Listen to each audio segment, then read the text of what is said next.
Good morning, Rabbi Boisai. We got the two Michaels here. That's what counts.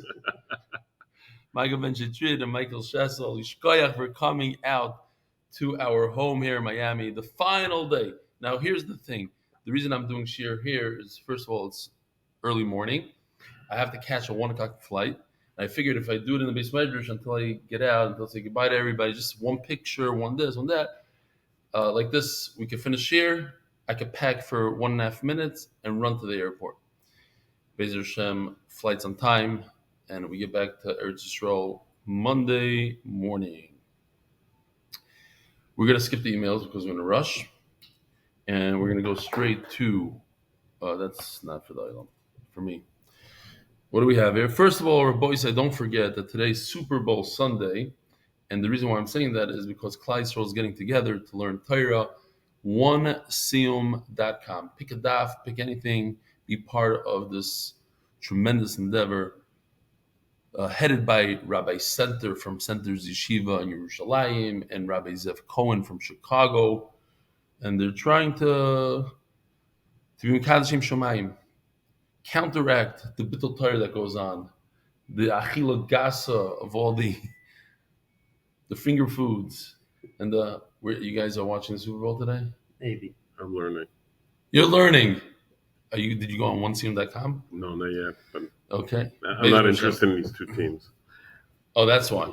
Not because you're a big masmid. Okay, I hate it. It's good. All right. Wow. We have some people online. Very interesting. So just we'll say the sponsors real quick. The Parnas of the Masechta sponsored by, for the unity of Am Yisrael, the Parnas HaChodesh Yosef zechaya, Eli Nishmas Yosef zechaya, Eli Nishmas Moshe ben Zechariah. Parnas HaChodesh, Ahron Fraiman, it should be zechus, to rebel, to continue siyadta, dishmaya, and teaching Torah to Klal Yisroel. The art of the month, anonymous for the zechus, for Niza's childbirth, for his daughter, and a healthy baby. Amen. We are holding Rabbi Daf Beis all the way on top. A very interesting thing happened yesterday. It's a record. After I finished giving shir last night on Daf Aleph, it took about an hour, 59 minutes. Came back here and started up shir close to 12 o'clock at night. Thank you, Mark Ashkenazi, for being there. And the same shir in Hebrew, 30 minutes. I cut out some of the jokes, cut out some of the stories, cut out some of the emails, of course, even some of the Musogi Hashas, I only did like half, but whatever. It's doable, you see? We could give the shir. I could give the shir in 10 minutes also, but it's not dishmaya. It's not the same. All right. I'm not saying that we're going to do that, but we're going to try to put a pace on here. Omar Rav Kahana. So holding Daf Kuf Beis Amud Aleph all the way on the top.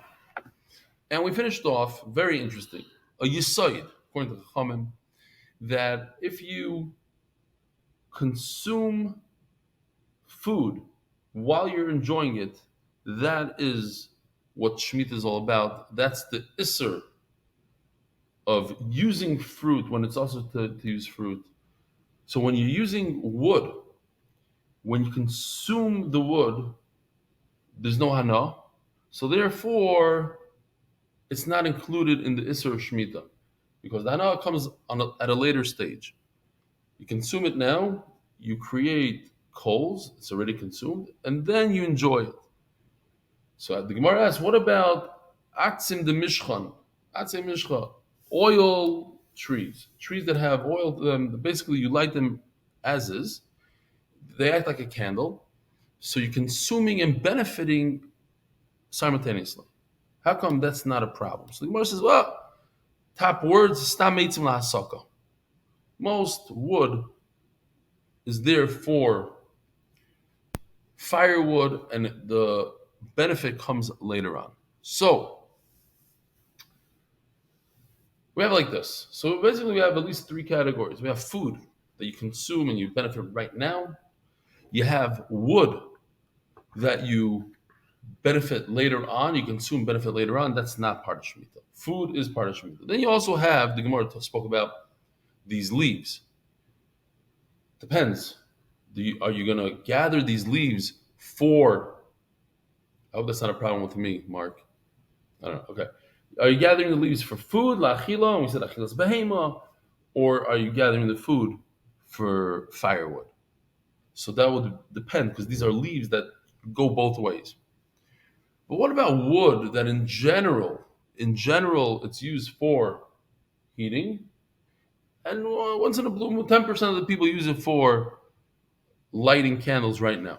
So that's what we have in machlokes here. Omarav kan. Ve'etzim la'asaka tanoi. It's in fact a machlokes. The sanya ein moisrim perish shvius loy lemishra veloy lechvusa. Oh, I have some. First of all, let's see the pasuk.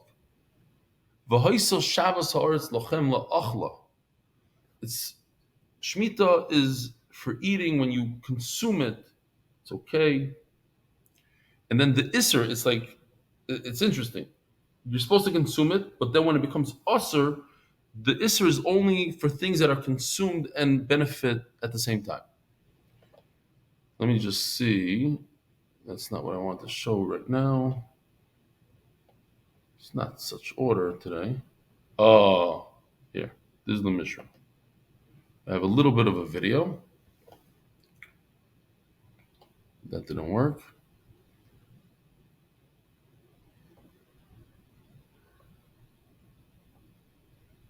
Here. Oh, there is audio here. So this guy, he put the flax into water. In our case, it's going to be into wine. Break it. The kids are this flax sits in there for 7 days or so, according to the Gemara, 3-4 days. The point is that when you're ruining it, when the benefit happens much later on. So it says like this: you can't use the fruit of Shemitah for soaking flax, not to do laundry. You can. So what's the machlokes? So we're going to see like this: if the ikir tashmish, the main point of the usage, is for your benefit and the consumption happens simultaneously, then it's asur. So then it would be asur even if it's not simultaneously. So that's why you have wood. Most of the time you're using it not simultaneously. So most of the time your use is what? For firewood. So okay, this time you want to use it to light up your house.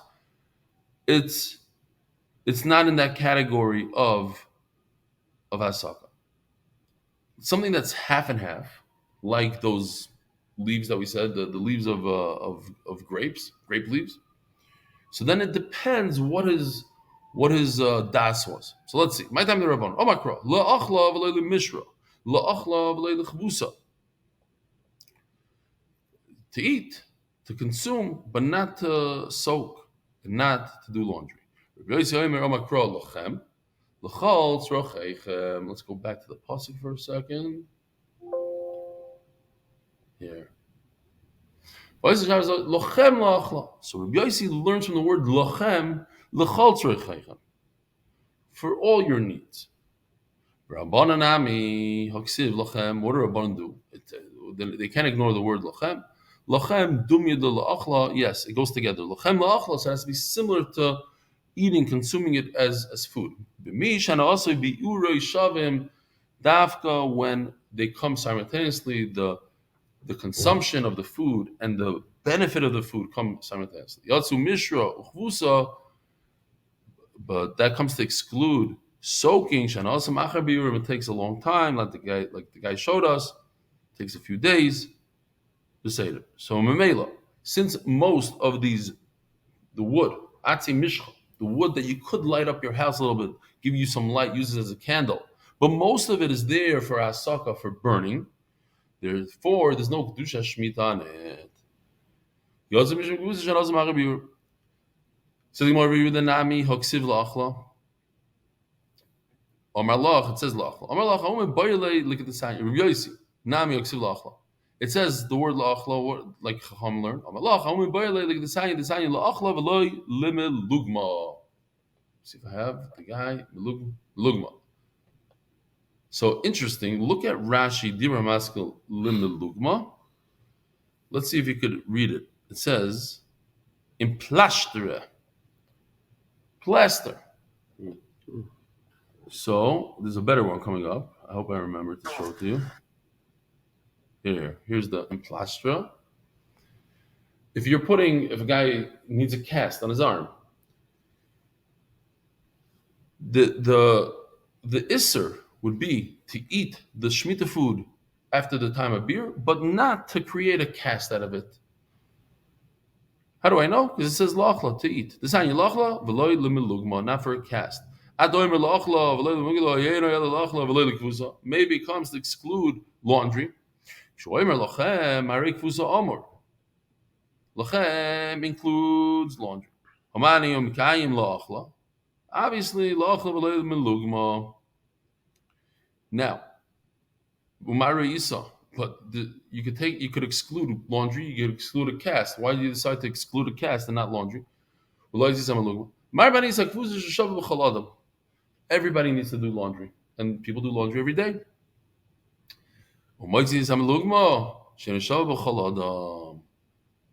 Not everybody has a cast. Baruch Hashem, a lot of people go their entire life without a cast. So it's not something that, if you're saying, what is the Torah referring to? The Torah is probably referring to something that's very common versus something that's not so common like a cast. So the Torah is coming to exclude laundry. I'm sorry. Laundry is included. Cast is not included. Ooh. So, I gotta show you this. There's a new one. I asked Yosef to do this literally 10 minutes ago. Here. So ziluf, you guys can't see now, but maybe I could turn this around somewhat. Here. Basically, ziluf, in those days, they used to, in order to make something smell good, like today we have the machines that automatically spray in the bathroom. So that's what Yoshi did. He did the bathroom sprayer, but instead of putting the canister of whatever, he put a Castell. Because that's what they didn't have, sprayers. They used to sprinkle wine everywhere, and the wine would absorb into the ground, into the floor. The floor was made out of dirt, and then it smelled a little better. So how do you know that that's not part of the Isser? Shemitah, the Isser is the eating. Lo ziluf, lo achlav, lo lasis mino apiktvizin. Oh, look at Rashi. Dibra maskil apiktvizin. What's that? So could somebody read it? What does it say? You see Yeah. Vomit lahaki. So here's the picture. It's a compound that's some sort of something that you take, and it causes a person to vomit. A person has bulimia, whatever, vomit. Sometimes when children ingest, a dangerous chemical, they want them to vomit. So you have this thing, you take it, and they vomit. But it's interesting, Rashi literally says vomit. I guess it's a French word or something. That's what it is for me. Vomi? In French. How do you know? I speak French. Really? Montreal. Vomi. Okay, that's what Rashi says. Vomi. I guess you don't pronounce the T. So how do you know that that's not included? Kiman Reb Yosi. It must be. This is the sheet of Reb Yosi that it comes to exclude ziluf, comes to exclude vizin. The Kirabonon Ikanami Mishra Kvusa. How come it doesn't mention the other two, Mishra and Kvusa? So obviously it's talking about Shitas Reb Yosi. Okay, new sugya Reb Yosi, brand new sugya, middle of the Amud. Reb Yehuda Omer Ima Shevach. Depends. The guy asked somebody to fashion to create a bench, and he made a chair. Comes with clothes, so it depends. Whatever he pays, whatever is less as Reb Yehuda. The carpenter doesn't acquire it. Rather, the owner of the wood, he has the option to either give him the expenses or the improvement, whatever is less. Says Gemara Yosef Rav Yosef Achoyre de Reb Abba Kamei de Rav Huna. You guys got that? Mhm. If not, we have a picture. Rav Huna was the Rebbe, and Reb Abba sat in front of him, and behind him was Rav Yosef. There's 2 rows of Talmidim. Sort of like here now. I'm sitting here, you guys are in front of me. So you'd be like Reb Abba. Behind you is Rav Yosef. Now, I just want to point out, I found this Gemara in Ksubis Daf Kuvav. It says, Rav Huna, when Rav Huna used to give, this is Rav Huna giving a share. So I just want to come to say that it's not like in Yoshi's picture with it's like 7 Talmidim. In fact, it was thousands. 800 would remain by Ben Azmanim. By winter break, everybody went home, and only 800 stayed behind. That's how many he had that stayed. You have a Kaimer Rabbanim Masifta when they would get up, and they're like, pick up their, we're not going to go into the joke now, they pick up their clothing, their robe, have a salik after there's so much dust from all these Talmidim, you wouldn't see the sun. And Eretz Yisrael, people would see all that dust. There's a dust storm, basically, a dust storm. That's how, in Eretz Yisrael, they were able to see the dust storm. It just means that he had so many Talmidim. But this was for depiction purposes only, and obviously we don't show faces, and it's just to show how they sat. So Rav Yosef was behind. So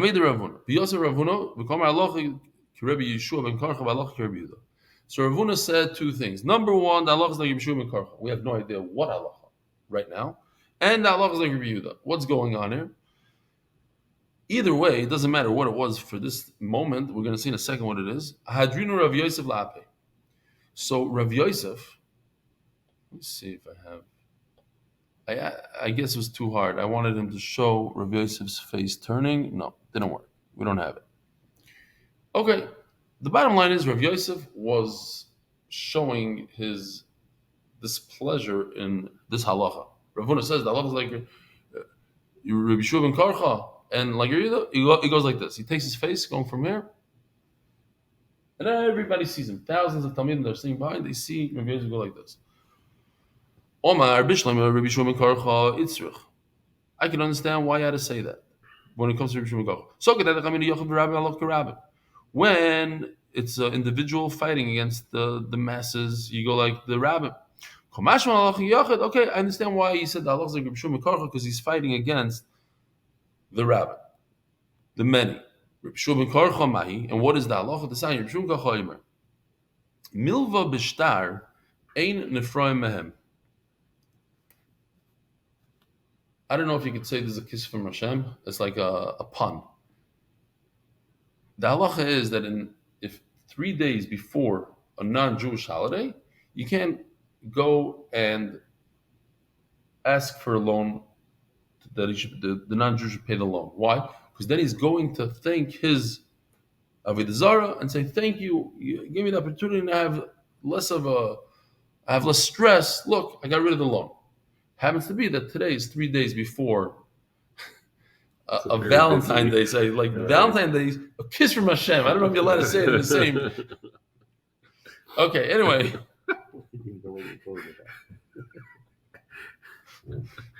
It took a few seconds. Literally, it is. Now I'm going to get all these nasty emails. Now I ruined the whole idea, the whole concept of kiss from Hashem. Anyway, so 3 days before, no, it just happens to be that I noticed it's like literally 3 days before Valentine's Day. Not that it's a pagan, I don't think it's a religious holiday, is it? No, probably not. I mean, Cupid, Homer. What? Cupid shoots the arrow. Yeah.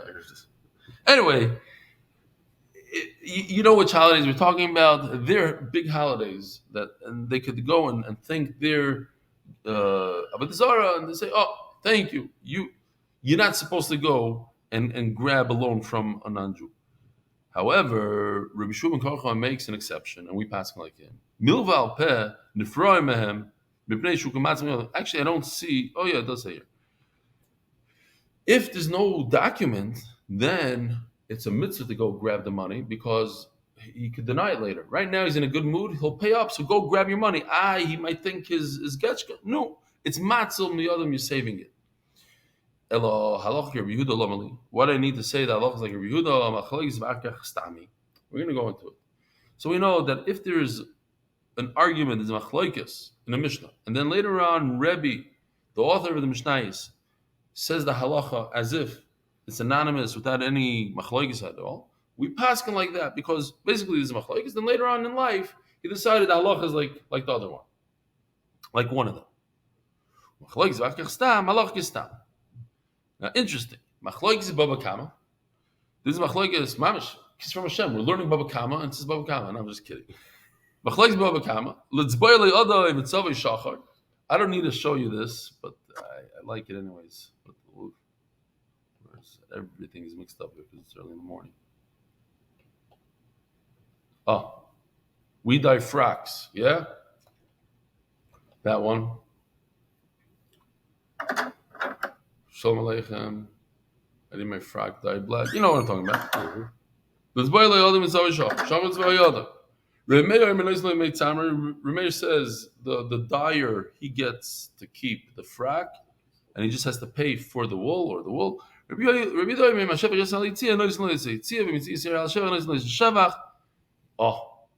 Yehuda argues, and he says no. It goes by the lesser of the two, the whatever the how do you say it? So the expenses or the improvement, whatever is less. Now, right?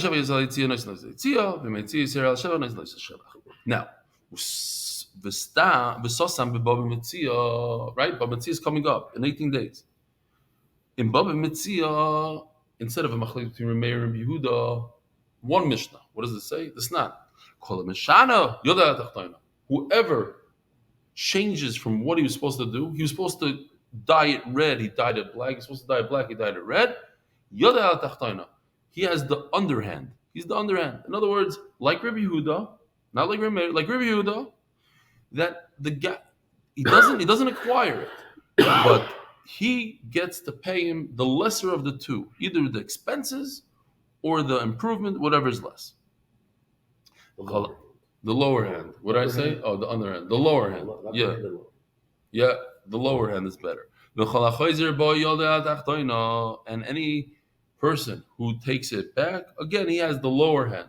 But the first part is what we're trying to say. You see that there's a machlokes. Rabbi Yehuda and Remeir in Baba Kama. Comes Baba Metzia and says the halacha is like Rabbi Yehuda. Rav Huna. So why did Rabbi Yehuda? So Rabbi Yosef is all upset. Oh, Rabbi, why do you have to say this in front of everybody? Wasting your time. He turns his head. So says the Gemara, Rav Huna. And so why did Rav Huna really say this in front of thousands and talmidim, wasting their time? So that the Chamina ain't say the Mishnah. I would think that there's no how do you say order? Thank you. There's no order in the Mishnah, and just because one Mishnah says a stam, it doesn't say it's an anonymous Mishnah. It doesn't mean that it came after the machlokes. Maybe it was the reverse. Just when they put the Mishnahs together, it ended up like that. V'stam v'achkach machlokesi. Rav Yosef, that makes no sense. What? So we don't have this concept that there's a machlokes and then a stam Mishnah? Of course there's order. Rav Huna, you're right. There's a double negative, so pay attention here. It means yes, not no. Ki lo yamrinon ein, when we don't say there's no, say the Mishnah, b'chadam esechta.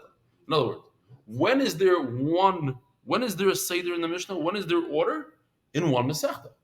In Masechta's brachas, there's order. If there's a machlokes, and then later on there's a stam, we pass like the stam, like the anonymous. But two Masechtas, we do say that there's no seder. We say that there's no seder. Okay, so again, so if it's in one Masechta, there's an order, and two Masechtas, there's no order. Says Taisvus, by the way, you should know there's an order to the Masechtas. There's definitely an order. The way Rebbe put the Masechtas, there's definitely an order. Just in terms of the Mishnayos, of what he learned first, yeah, it's possible that he learned a Mishnah in Baba Kama before I mean, after a Mishnah and Bava Metzia, even though Bava Metzia, but later on, when he put the Masechtas together, definitely there was an order. Bava Kama comes first, Bava Metzia comes afterwards. That says Taisus, there's no question. It's possible that he learned the Mishnahs and the two Masechtas out of order. That there was first he learned Bava Metzia, then he learned Bava Kama, the way he learned it, but not the way he put it in order in Shas. And then the famous thing, Rav Yosef, Kula Nezikin Chodem Masechta. Yosef says the entire Nezikin is one Masechta. What's Nezikin? Says, in fact, the Machlokes Rishonim what Nezikin means. Some Rishonim say that Nezikin means all of Nezikin. Bava Kama, Bava Metzia, Bava Basra, Sanhedrin, Avodah Zarah, all of it. Shvuas, Makas, But we're going to go and say, no, we're talking about the Babas. It's possible here this would have ruined your big siyum that you have planned in 18 days. Because if it's one Masechta, Bava Kama, according to Rav Yosef, it's one Masechta, at least Bava Kama, Bava Metzia, Bava Basra, one Masechta. So that would put us one siyum after a year or so. And therefore, there's order. Since it's one Masechta, Bava Kama, Bava Metzia, Bava Basra, is one Masechta, so there's definitely order in how Rebbe even learned the Mishnahs. There's like a Shulchan Aruch. This halacha was there to show us this is a halacha l'maisa. That what? We have halacha l'maisa. That whoever changes what he was told, he was asked to dye the wool from white to black, and he dyed it red. His hand, he has the lower hand, which is halacha, and therefore we know that we pass like Rabbi Yehuda.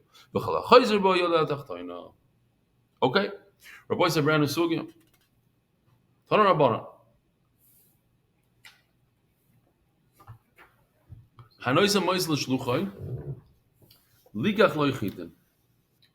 So this is very interesting. This is a guy that's trying to do business. Okay, he's not sending somebody, hey, buy me wheat. He's telling somebody, buy me stock, buy me Tesla. I want you to buy me Tesla.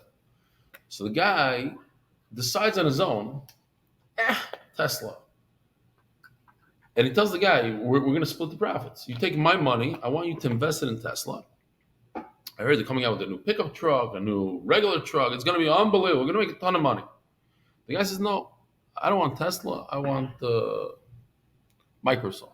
Okay. So he goes and he buys something else. Now, what's the halacha? Let's say it loses money. The guy didn't listen. I told him. I told my stockbroker, go buy me Tesla. And you didn't listen. What happens if he didn't listen and he was right for not listening? Tesla tanks, let's say, and Microsoft jumps, and now they make a fortune of money. He didn't listen. So, no, what do you think? He didn't listen. So, first of all, as we're here, I just want to say that in case you didn't hear in the beginning of this year, this is the last time I'm going to pump this because it's Super Bowl Sunday, and they're doing onesiyum.com, where you could take on a daf Gemara or 2 or 10 and learn today l'kavod. That's what we're doing today. We're sitting on Super Bowl Sunday early in the morning, learning Torah. Okay, sponsored by Greg Haber for the success and the safe return of our chayalim and hostages and for the zechus of all Klal Yisroel. So he tells him, he didn't listen, the investor. We see in one place, in the investor, the stockbroker, he's the one that loses everything. And if it jumps, the wrong purchase goes up in value. Unfortunately, the investor doesn't get any money. Why? Because he veered. That's not what he asked him to do. So it's all on him. The good and the bad is on him. No, and then we learn, and this is the halacha, that if it goes down, the broker, lower hand. If it goes down, he loses. If it goes up, what does lemtza mean? Partnership. Then he gets his piece, but he doesn't get the whole thing. I can explain it.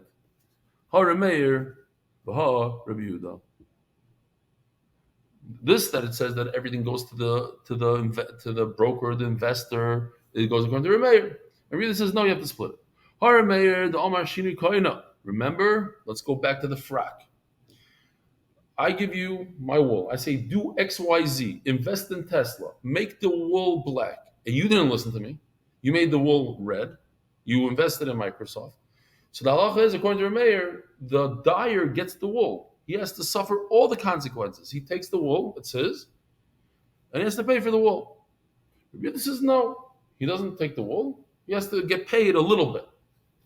So Mela, and therefore what? Whether it goes up or down, it's the investors. The investor gets the up also. Because if I take your wool and I make it instead of black, I make it red, and then I can sell this frock for $10,000, the dyer gets all the money according to Rameir. It's his. So too by the investment. Rabbi Yehuda and Rabbi Yehuda says, no, it doesn't become the investors, it doesn't become the dyers. And Memela, they split. So why, if it goes down, do they not split? Oh, this we have to see, this Yisai. Let's see how long it'll take me to find it. Oh, it was right there. There's a concept in Shas. I sent you to fix, not to destroy. So for that reason, if it goes down in value, then you take the whole loss. If it goes up in value, you were never kind of. It's me. Okay. Says the Gemara. Maskivla Rebbe Lazar. Ask Rebbe Lazar. Mimai, who said Dilmat can come Rameir the Chazalei Gufay? Maybe Rameir said that the dyer gets to keep the wool because the one that owned the wool, it's for his own purpose. He doesn't like red fracks. He wants a black frack. Remember the case we had yesterday. I give you what I say, build me a single chair. You build me a bench. I don't want a bench. It's for me personally. If it's for me personally, you can't force me to take something I don't want. But when it comes to business, I don't care. The money is green. Whether you made the money from Tesla or Microsoft, I want money. I want to make a profit. So maybe in that case, Ramey would agree that they share. No, so I'll tell you, Pshat. Both are Ramey. Over here, even though I just said this joke, one of my favorites, it's a classic, but it literally fits into the words here. The guy bought a container of tuna fish. You know this, Maisa. You have to know it's the basics. It's not even a joke. It's like a Metzias. He bought 100,000 cans of tuna. Stefansky? No, not Stefansky. Because you'll see the end of the joke, the end of the Maisa, it's not so good. He bought 100,000 cans of tuna for $1 each. So he thought it's an unbelievable deal. And he found a guy, he told the guy, do you want to buy? No, it's the opposite. He bought 100,000 cans for 10 cents each. He said, for 10 cents a can, I can't go wrong. I don't care what it tastes like, what it is. You can't go wrong. So he buys the whole container. 100,000 cans. He goes, he finds somebody that's willing to pay him 20 cents a can. For 20 cents, it's like a no-brainer. So he doubles, he makes his money. The guy for 20 cents finds another guy that's going to buy it for 40 cents a can. Sells it. The guy at 40 cents finds a guy to buy it for 80 cents. And everybody's happy. And the guy that bought it for 80 cents is looking to flip it for $1. So he finds a guy. The guy says, wait a minute. $1, it's not a bad deal, but let me taste this tuna. So they pop open a can of tuna and it's spoiled. He says, what are you, crazy? I'm not paying you a cent for this. This guy says, idiot. This is not for food. This is for dealing. This is for business. I buy, you sell. You just sell to the next guy. What are you tasting it for? Yeah, so that's what it says here, no? Kan la'achila. This is for eating. The mamash is in the words. Kan l'schayra. Oh. So Nachama. How does it really fit into our sugya? When I send you to buy wheat, I need to make challah out of wheat. What do you buy me barley for? Barley's for cholm, not for challah. But when I'm sending you to invest, and you go to the marketplace and say, this is not a good investment in wheat today, the better investment is barley. There's a shortage of barley. So in barley, maybe you'll be masking. Maybe you'll for business, you'll agree. Says the Gemara, in Israel, they made fun of him. I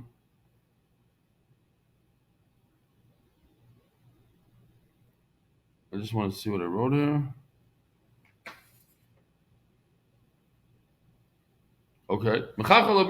Yeah.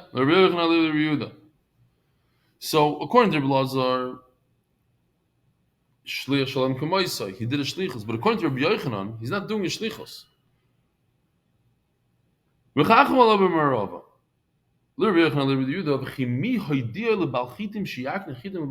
Very interesting.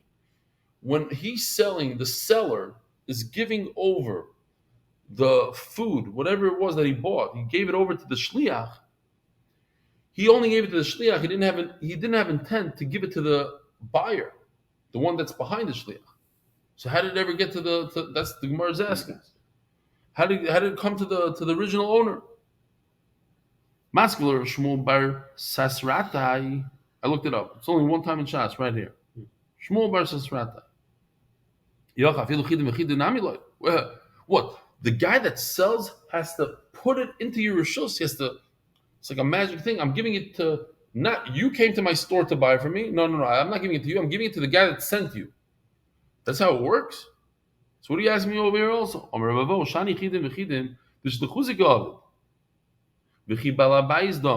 Says the Gemara, no. When I send you, you do it for me. So you're doing it for me. So I don't have to know about you. So I give it to you. You're the shliach, and automatically it goes to the guy that sent. But when he's not doing the shlichos, when he's doing something else, then it doesn't work. That's what he meant. When he does his own thing, then it shouldn't go to the original owner. In the thing of shluch shalom kamoisai, you got to say this. I said it once or twice before, but it's important to say.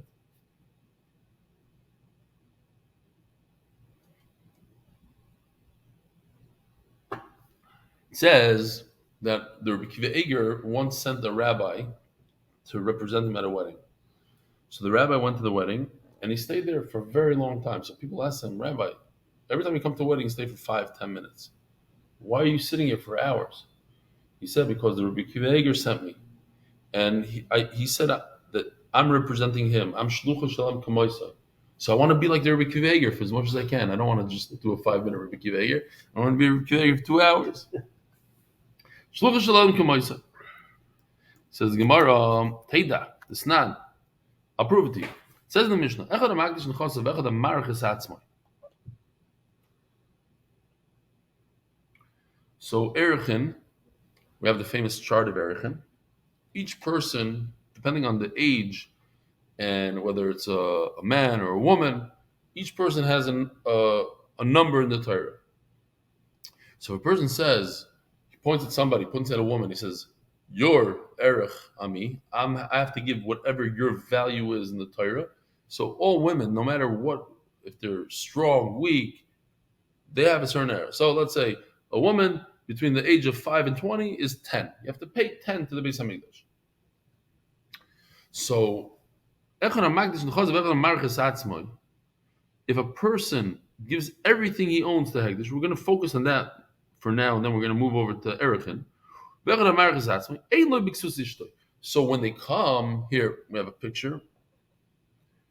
When they come, the Gizbert truck comes to remove your belongings. They'll take everything from you because you're Magdish everything. But they cannot take your wife's clothing. Imagine if they took your wife's clothing. There goes the Shalom Beis. So the guy comes in, that's basically what the Gemara is going to say. He can't take his children's clothing. And not only that, when there's a dress in the shop that's being dyed for your wife, you can't take that either. And you go to the store and say, listen, I make a nice pair of shoes for my wife, for my children. That hands off. You can't take it. You take all the guy's stuff, all his suits, his shoes, everything to Beis Hamikdash, but not their stuff. How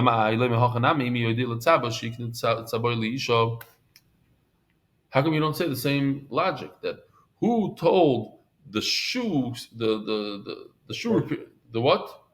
I'm not the treasurer. No, the guy in the store, the guy that makes the dress, the tailor. When I bought the dress for my wife,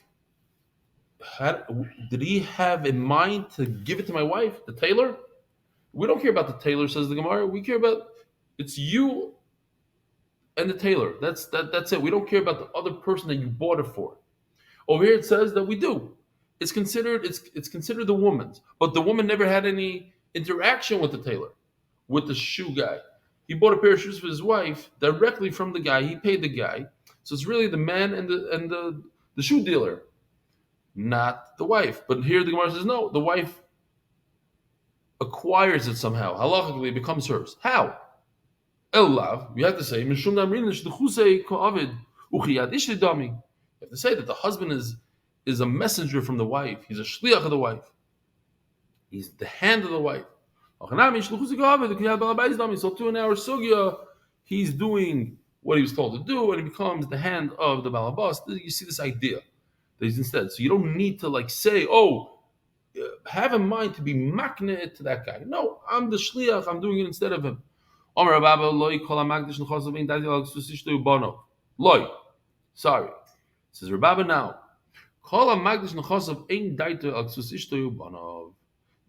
It works differently, says the Gemara. Not because when he bought the dress for his wife, he had in mind that she go to his wife. That's not what happened. He didn't have in mind to give that to the Beis Hamikdash. That's the pshat. It's a lack of das. Not there is a lot of das to give it to the wife. Versus, we're saying that when he said all my belongings go to Beis Hamikdash, he specifically didn't have in mind his wife's stuff. Well, so the guy says here, this is my beautiful tefillin bag. It just happened to be here. This I got a gift by the Shabbaton. I forgot the person's name already. It was the name and everything was in my talis bag. It was just my tefillin bag. I remember him. Oh, so it was good matana. So when a person says, "I'm giving everything to Beis Hamikdash," did he intend to give? Did you notice little empty wine on the bottom here?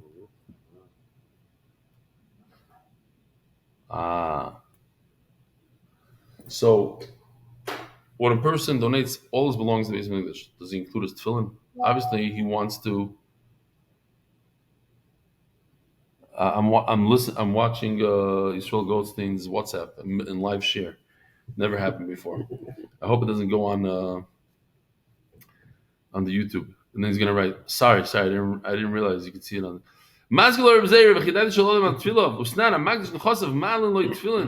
It says if somebody gives all his belongings to the Hegdish, they take his tefillin.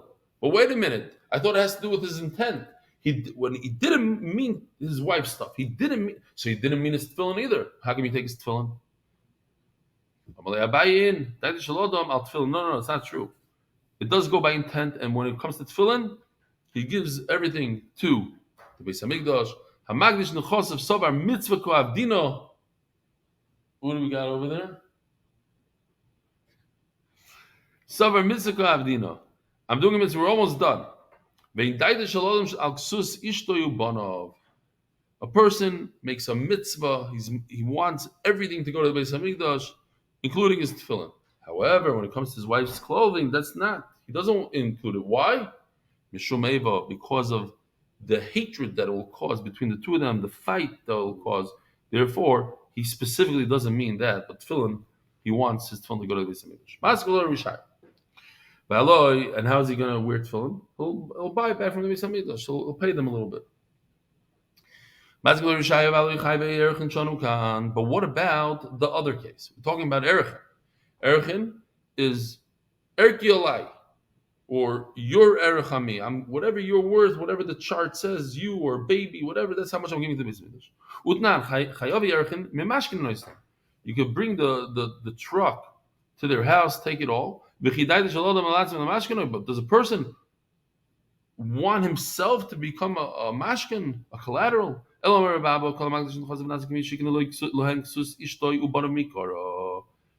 When a person says, all my belongings go to Hekdesh, it's as if he gives the clothing directly to his wife and says, I'm giving, it's a special halacha when it comes to the clothing and the stuff of his children, his wife, he gives it to them, he's makning to them. Tanarabban. New sugya. We're not going to do the whole sugya, obviously. We're going to do a part of it and we'll continue tomorrow. Tanarabban. We have no idea what this means. If somebody purchases a property in somebody else's name, we cannot force the other person to sign over his name. If he says on condition, then we do. My kamar, what's going on here?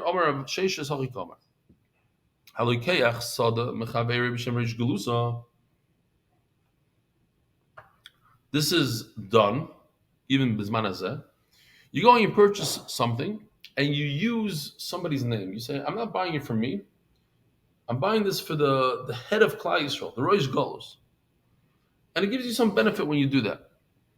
People are not going to come steal it from you, whatever. Maybe you'll get a better price. You'll beat the auction. I don't know what. But you're lying. It's not for the Rosh Golos. It's for yourself.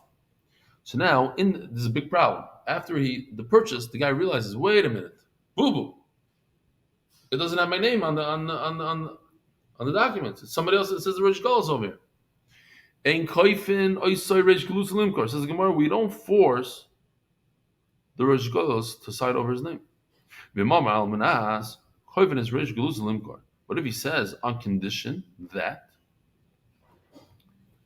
Just recently, it happens to me a lot. I have a decent credit with the big, Fannie Mae and all these guys.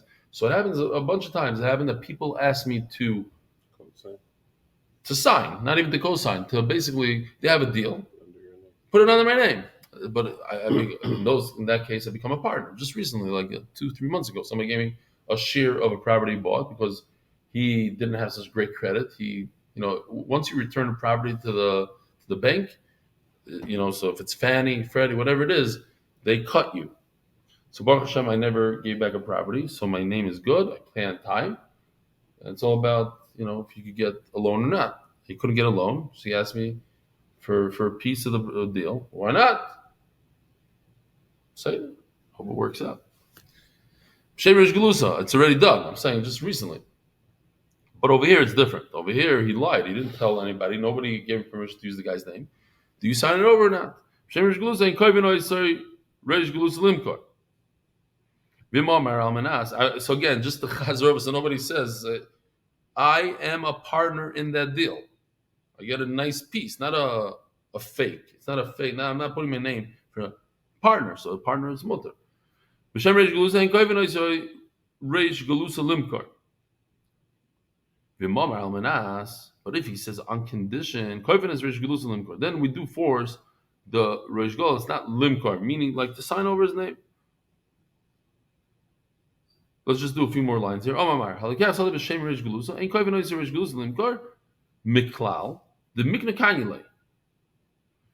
okay, we don't force him, but it seems like there is a sale here. It does go to him. Says Gemara,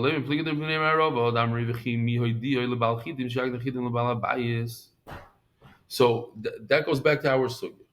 How could it go to the owner, to the guy that actually purchased it? Who notified the owner? I thought that the owner, when he sells something, he needs to know who it goes to, and it goes by his mind. In his mind, it was the Rosh Golos, not you. So how did it go to you? How did you acquire it? Again, we're saying that he acquired it, just it's not in his name. I need to change names here, but he acquired it. How did he acquire? The guy that sells has to know who it goes to. He said it has to know it goes to the wife. He knows who the guy sent the shliach. He has to know things. We notified everybody, even the Edom. Tosis asks, if you notified the Edom, so let the Edom write a new star. Why do you have to make the Rosh Golos crazy? So it says because the Edom don't want to. Fine. Let's just stop over here. A boy saying, wish me a good luck on the way back. Bezer Hashem, Shir. The next live shir will be from Ramat Bet Shemesh on Tuesday, I believe. Morning. Tuesday morning, Be'ez Hashem, or for Hebrew, Be'ez Hashem, Monday night. Shkoch for coming. Thank you very much. Be'emet, thanks for everything. And either you guys come to Israel, or I might have to come visit my anicle. Not in 18 days. Don't get your thing all high. All right, Mark. How do we stop this thing?